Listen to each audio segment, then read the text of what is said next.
Seja muito bem-vindo ao seu curso de psicanálise clínica. Sou o professor Rogério de Souza, trabalhando com você a teoria psicanalítica. E hoje nós vamos trabalhar os dois objetivos da psicanálise, sendo que o primeiro é este: liberar os materiais inconscientes anti-inacessíveis, de modo que se possa lidar com eles conscientemente.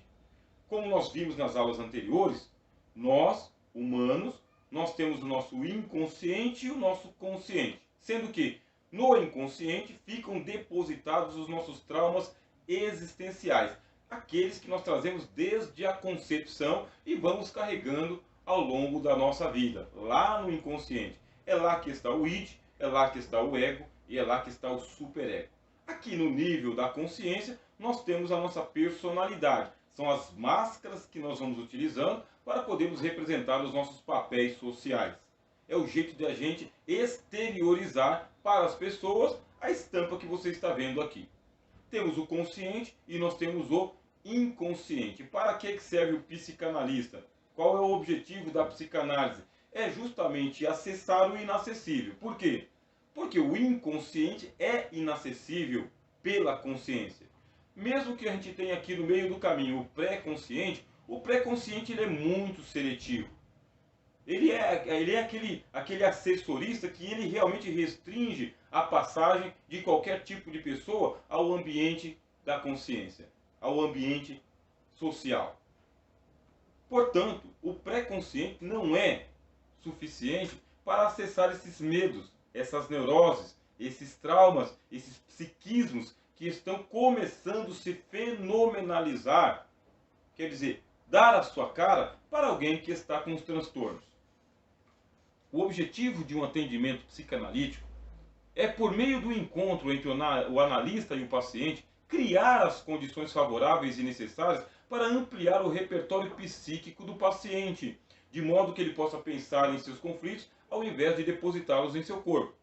O que isso significa? O nosso paciente, o teu paciente, ele está passando por graves transtornos psíquicos. Ele não quer chegar ao ponto de se tornar um dependente de psicotrópicos, não quer passar por intervenção e nem por internação. Ele quer saber se mover no mundo naturalmente com os conflitos que ele tem, com os psiquismos que ele tem. Assim, ao invés de encaminharmos ele já para o psiquiatra, vamos amenizar a situação aqui com a psicanálise. Nesse caso, ele vai até o seu consultório, até a sua clínica, e o ambiente que ele vai encontrar é aquele mais favorável possível para que haja uma entrevista em ato contínuo entre você, o analista, e ele, o paciente. Quando você começar a conversar com ele, ele vai trazer para você o que ele está sentindo, o que ele está pensando, quais que são as suas neuroses, mas o repertório psíquico dele está tabulado pelo tabu. Tabulado pelo tabu. Cerceado pelos recalques. Quer dizer, ele não vai se abrir para você. Nem sabe como se abrir para você. E é por isso que você, através da psicanálise, vai fazer o quê? Você vai acessar o inconsciente dele. Vamos pensar um caso, criar uma tese para nós aqui, de que alguém chegue no seu consultório, na sua clínica, e ali ele apresente um quadro que você vai diagnosticar, ou já vem diagnosticado, como terror noturno. Esta pessoa não dorme em paz. Quando ela acorda, ela está exausta, está cansada, está extenuada, e isso noite após noite. Se for um adulto, você já vai saber o seguinte: essa pessoa queimou uma etapa. Qual que foi a etapa? Porque o terror noturno geralmente acontece com as crianças, entre a primeira e a segunda infância. As crianças, elas têm toda a primeira infância para lidar com o trauma da noite, com o trauma da escuridão. E se elas não conseguem lidar com isso na primeira infância, vão lidar na segunda infância, que é a pré-adolescência. Agora, se não conseguiu lidar na primeira e nem na segunda infância, carrega para a adolescência. E isso pode se tornar crônico, não apenas agudo.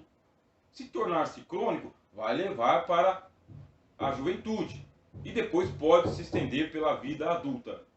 Chegou em seu consultório alguém que, hipoteticamente, conforme nós estamos trabalhando aqui, está sofrendo de terror noturno.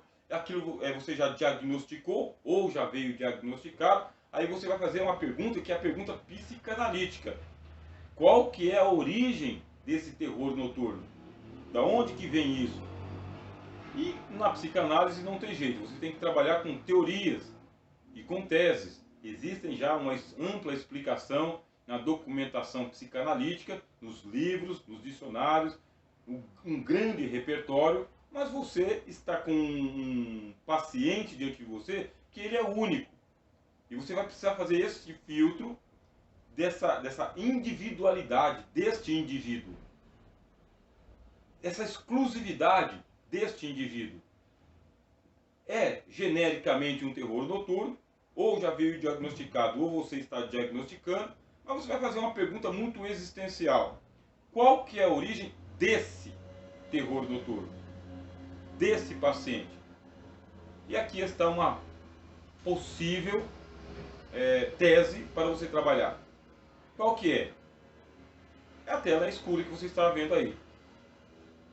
O que você está vendo aqui é o que vai representar para nós o útero materno. Isto é, aquilo que está acontecendo na sua infância, na sua adolescência, na sua juventude, na sua idade adulta, é um reflexo dos traumas intrauterinos. Como nós já percebemos aqui, os nossos traumas ficam depositados no inconsciente. E nós experienciamos pela primeira vez, não a luz do dia, não a luz das lâmpadas, nós experienciamos a escuridão do útero materno. É ali que nós fomos formados. O primeiro trauma foi a nossa concepção, a nossa corrida para a fecundação do óvulo. E depois a gente começou a se embrionar. E nesse embrionamento, até a gente chegar em ponto de feto, muita luta contra o organismo que queria nos expelir. Já foi explicado aqui. E tudo isso está acontecendo no ambiente da escuridão. Não há luz ali dentro. Não se vê a luz ali dentro. A partir de que momento é que nós experienciamos a luz? É justamente na hora da conceição. É na hora em que a criança vem ao mundo. Quando a criança vem ao mundo, aí ela vai ter as suas primeiras experiências com a luz, com o som, com os odores e também com o tato. Os 5 sentidos vão ser aflorados. E neste momento, eu quero chamar a atenção para você do mito da criação de acordo com a Bíblia dos Hebreus, o Gênesis. Os hebreus, eles têm o mito da criação dizendo que no princípio eram as trevas mesmo. Ponto zero para cada pessoa, cada animal e para o próprio universo é a escuridão. A escuridão é o estado natural. Mas o que diz o mito de Gênesis? Disse Deus, haja luz e houve luz. E quando houve luz, experienciamos a luz. O que fez o nosso consciente e o nosso inconsciente? Dialogaram e brigaram. Dialogaram e brigaram. É o ego, é o superego, é o id. Escuta, qual que é o melhor? É a luz ou é as trevas? Qual que é o melhor? Pela nossa estimativa, 70% dos humanos experienciam a luz e gostam da luz e traumatizam as trevas. Quer dizer, manda para o inconsciente. Deixa esse negócio lá. Só que nós temos aí a estimativa dos 30% que não resolveram esse problema durante a sua existencialidade, nem do nascimento, nem na primeira e nem na segunda infância. E é por isso que pode acontecer, é uma tese, casos de terror noturno. Por quê? Porque o trauma não foi resolvido. O inconsciente não aceitou ser traumatizado, permanecer nas trevas, ou categorizar as trevas como sendo algo ruim. Ele quereria que as trevas, que é o estado natural, permanecesse durante toda a existencialidade. Mas isso não aconteceu. Na hora do conflito consciência e o inconsciente, na hora do conflito luz e trevas, optamos pela luz, traumatizamos as trevas, mas isso não ficou resolvido. Aí o inconsciente ele vai, durante a infância da criança, fazer os seus requerimentos latentes. É isso mesmo, o inconsciente ele fica requerendo atenção. Escuta, vamos resolver esse assunto? Vem aqui, Sabe aquele assunto lá que você não resolveu? Vamos resolver? Como que nós vamos resolver? O consciente não quer essa conversa com o inconsciente. O consciente está normatizando a vida, normalizando, assimilando as regras, as normas, os tabus, os preconceitos, os preceitos. O consciente ele está aprendendo a andar, aprendendo a falar, aprendendo a se expressar. E o inconsciente? O inconsciente está inconformado por causa que ele está sendo altamente ignorado. Nós não resolvemos esse problema. Preste atenção em mim. Quando uma pessoa está com um estado de terror noturno, que é a tese que nós estamos trabalhando aqui, é o inconsciente que está dando, fenomenalizando a sua reclamação, é o seu requerimento, a sua latência. O terror noturno é uma patenteação, está patenteando, tornando patente aquilo que está latente. Latente é por dentro, patente é por fora. Latente está no interior, patente dá para se observar. Por isso que a pessoa está passando por esse problema psíquico. A sua noite não é tranquila, o seu sono não é tranquilo. Ela sabe que ela sofre de terror noturno? Não. Por quê? Porque é uma fenomenalização do inconsciente. Ela não sabe que ela está passando por terror noturno. Quem é que diz para ela? É que no dia seguinte, exausta, cansada, estressada, alguém pega e fala, sabe o que aconteceu na noite passada? Não, não sei, me conta. O inconsciente tomou conta do consciente, o inconsciente tomou conta da cena e você gritou, você chorou, você esperneou, você se levantou, você fez um estardalhaço. Ah, eu não vi isso. Pelo que eu lembro, eu deitei, dormi e acordei. Então vamos te levar para o psicanalista. Precisamos tratar esse negócio aí. Por quê? Porque o objetivo número 1 da psicanálise é liberar esse material inconsciente de modo que se possa lidar com ele conscientemente. Se a pessoa já lidou com isso na sua primeira e na sua segunda infância, a sua adolescência vai ser uma maravilha, sua juventude e também a sua idade adulta. Agora, se isso não foi resolvido, quer dizer, não deu uma resposta satisfatória, isso vai ser trazido à tona. Aqui eu estou exemplificando para você que vem à tona através de uma manifestação que seria o terror noturno, que assim é conceituado. É uma parassonia, um distúrbio do sono, que assim como o sonambulismo, veja que não é sonambulismo, é assim como o sonambulismo, é mais comum em crianças, mas pode acometer adultos. Uma coisa é você lidar com o terror noturno de uma criança, e outra coisa é você se casar com uma pessoa que passa por uma situação dessa. Você conviver com uma pessoa numa situação dessa. Você vai para a República e lá na República vai conviver com outros jovens e alguns dos jovens lá tem terror noturno. Você fica apavorado. O que isso significa? Significa que essa pessoa lá no seu inconsciente ela está oprimida, deprimida, angustiada, porque isso não foi resolvido no tempo apropriado. O trauma permanece. Aqui está o interior da pessoa. Está tomando um banho de água fria. Adianta? Não adianta. O que é esse banho de água fria? É o recalque. É isso. É a repressão. É a tabulação. É o não. Tanto esse não pode ser verbal quanto não verbal. Acontece que o inconsciente ele vai sendo traumatizado durante toda a sua existencialidade. Ele quer o seu espaço ao sol. Já foi explicado aqui. E como que ele acha para poder se manifestar de uma maneira que alguém preste atenção nele? Ele fenomenaliza. E como que ele fenomenaliza? De uma maneira psicossomática. Ele envolve o corpo. Ele se manifesta no corpo. Ele se utiliza do corpo. Porque não é possível que alguém dentro de casa, com alguém sofrendo de terror noturno, não perceba que há um problema psíquico com aquela pessoa. Se está acontecendo, qual vai ser o recurso? Vamos para a psicanálise. Nós consideramos que por trás dessa simplicidade de fenômenos comuns, a pessoa não dorme, a pessoa é inquieta, a pessoa se levanta, ela tem distúrbios do sono, uma simples insônia, nós consideramos que por trás da simplicidade dos fenômenos comuns pode haver causas bastante complexas. E as nossas teorias, veja que nós temos que criar uma teoria, devem ser consideradas como contribuições que nos ajudam a pensar e auxiliar os pacientes. Você recebe o paciente, tem um diagnóstico até precoce, talvez seja isso, talvez seja aquilo, talvez não tenha diagnóstico nenhum, você só tem alguns sintomas, tem que partir daí para frente.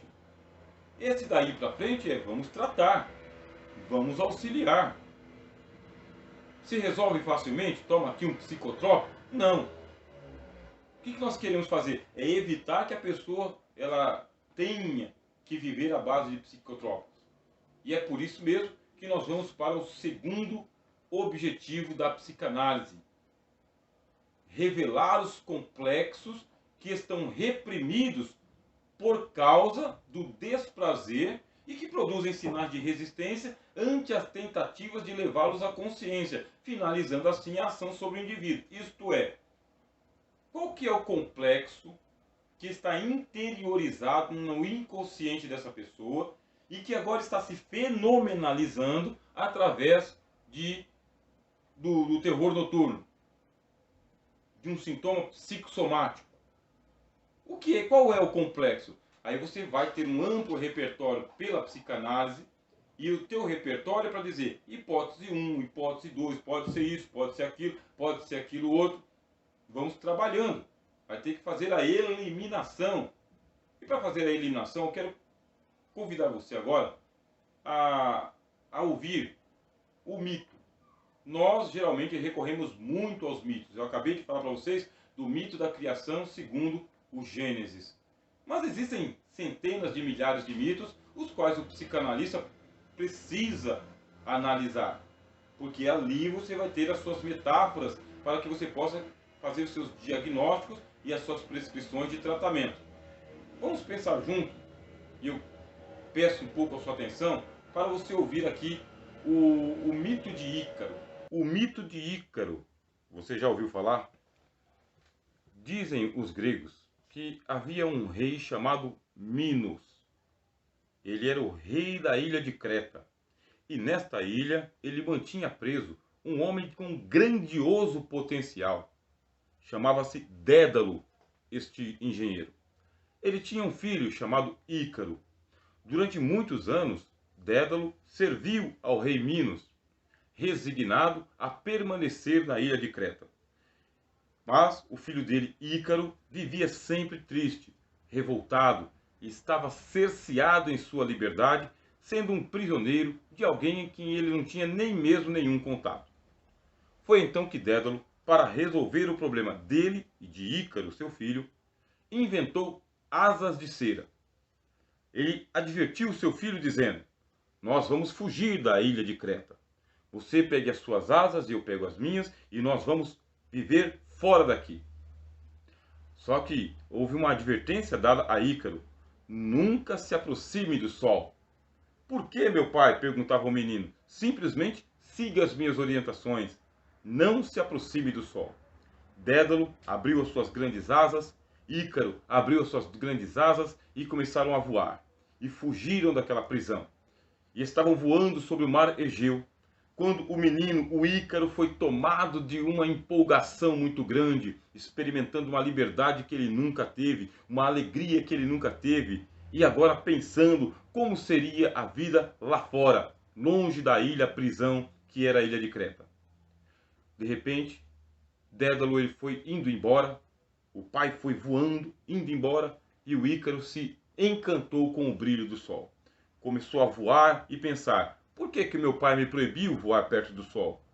Eu não quero mais proibições, não quero mais essas orientações, não quero mais essas cercas, eu vou avançar. Quando Dédalo olhou, o seu filho estava indo em direção ao sol. Tentou voar para poder gritar dizendo: Ícaro, não faça isso, venha comigo, siga as minhas orientações. Não é para o sol, é para fora da ilha. Mas não adiantou. O menino não ouviu mais Dédalo, aproximou-se do sol. Os raios quentes e fustigantes derreteram as asas de cera do menino. E ele caiu em um rodopio e morreu no mar Egeu. Este é o mito de Ícaro. Você precisará desta prática. Ter livros à sua mão, ler o mito o mais próximo da fonte que for possível e deixa ele no teu repertório. Por quê? Esses mitos, eles vão ser utilizados para você para identificar complexos. E qual é o complexo de Ícaro? O complexo de Ícaro é a fascinação. Você percebeu que ele estava preso. Agora ele está livre. Agora ele está voando. Agora ele está indo embora. Mas não. Ele se torna fascinado. E essa fascinação, quer dizer, esse encantamento, ele ficou enfeitiçado pelo brilho do sol, pelo calor do sol. Essa fascinação fez com que ele se desobjetivasse da liberdade para que ele pudesse objetivar a posse do sol. Estamos trabalhando aqui o terror noturno. É a nossa tese. E a gente vai começar a pensar o seguinte: esse terror noturno que está se manifestando em nosso paciente, qual seria a causa? Qual seria a origem? Por que ele está se fenomenalizando? Se nós aplicarmos o mito de Ícaro, nós vamos dizer o seguinte: existe uma fascinação que está reprimida no inconsciente do nosso paciente. É isso que está acontecendo. Mas estamos trabalhando em tese. Você deve ter um repertório de muitos outros complexos que estão lá dentro. O segundo objetivo da psicanálise é justamente isso aí. Vamos saber qual que é o complexo que está sendo trabalhado no inconsciente desse nosso paciente. Eu estou trabalhando aqui a fascinação. Em algum momento, entre a concepção e esta manifestação do terror noturno, em algum momento, a nossa criança ela teve uma fascinação e essa fascinação ela não foi sublimada. Quando a fascinação ela é sublimada, quer dizer, a pessoa ela passa para um outro estágio. Ela convive bem, ela convive melhor. É o que as crianças fazem. Mas isso não foi sublimado, isso foi reprimido. E como foi reprimido, isso aí está armazenado no id da pessoa, lá no interior. E o id é aqui, como você está vendo, ele está latejando, está pulsando, impulsionando. Ele é instintivo, ele está reclamando o direito dele de dizer: o assunto não está resolvido, volta aqui. O id ele está expandindo a fascinação reprimida. Como? Ele está dizendo: eu estou aqui acabrunhado, eu estou aqui tomando banho de água gelada, eu estou aqui sendo ignorado e por isso eu tenho que me manifestar. E para me manifestar eu vou causar um terror noturno. Vai ser durante a noite. Porque durante o dia eu não tenho chance mesmo, durante o dia eu não consigo, durante o dia é tudo normativo, é tudo iluminado, é todo mundo conversando com todo mundo. É todo mundo cumprindo o seu papel social, vestindo as suas máscaras que a personalidade da pessoa lhe fornece. E é por isso que vai acontecer durante a noite. Será que nós vamos conseguir resolver esse nosso caso agora, nesta aula? Não, não vai dar. Nós estamos trabalhando aqui apenas os objetivos da psicanálise. Estes dois que eu falei para você. Agora, nós temos que fazer um link. O que é fazer um link? Nós temos que pegar todas as aulas que já assistimos. Você assistiu a primeira, a segunda e a terceira, agora a quarta. E precisa assistir as duas outras que eu vou estar aqui postando para você. Se você queimar essa etapa, fica por conta própria. Aqui nós precisamos auxiliar você que está fazendo o seu curso, tá bem? E trabalhar muito bem a teoria. Depois nós vamos para a segunda bateria de vídeos, onde nós vamos falar das teorias apropriadamente dentro do link da história. Vamos aprofundar aquilo que a gente já falou aqui na primeira parte, tá bem? Por isso, nas próximas duas aulas que eu vou estar ministrando para vocês, você tem que fazer o link. Nós vamos fazer o link juntos. Primeiro, vamos linkar os dois objetivos desta aula. E depois, eu vou estar apresentando na próxima aula agora os 5 princípios da psicanálise. Mas você vai ter que fazer a ligação para a gente resolver a tese do terror noturno. Nós propomos para você aqui que é um problema, um complexo que é o complexo de Ícaro. É uma fascinação. A criança se fascinou e a fascinação não foi satisfeita. Não foi satisfeita porque a fascinação ela fica em torno do objeto de desejo. Não foi satisfeita e também não foi sublimada. Deixa para lá, vou resolver de uma maneira aqui em cima. Não, ela foi reprimida. Agora você vai fazer o link entre os dois objetivos que nós apresentamos, os 5 princípios da psicanálise que eu vou apresentar agora e também as 5 premissas da psicanálise. Este é o conteúdo para nós terminarmos aqui a primeira bateria de vídeos que você deve estudar em teoria psicanalítica. Depois vem mais 6 baterias de vídeo para a gente trabalhar aqui a segunda parte, tá bem? Bom, eu tenho que pedir para você nos dar um desconto caso você tenha ouvido aí os barulhos exteriores ao ambiente em que estou fazendo a gravação desta aula. Afinal de contas, né, a vida segue e nós estamos aí em tempos em que não dá para acessar os estudos. A gente tem que fazer isso aqui no melhor ambiente possível e é o que nós disponibilizamos, tá bem? Mas eu acredito que o som saiu bom, a imagem saiu boa e qualquer coisa nos dê um retorno. Satisfação, sou o professor Rogério de Souza e aqui é o seu curso de psicanálise clínica e essa aqui é a disciplina da teoria psicanalítica.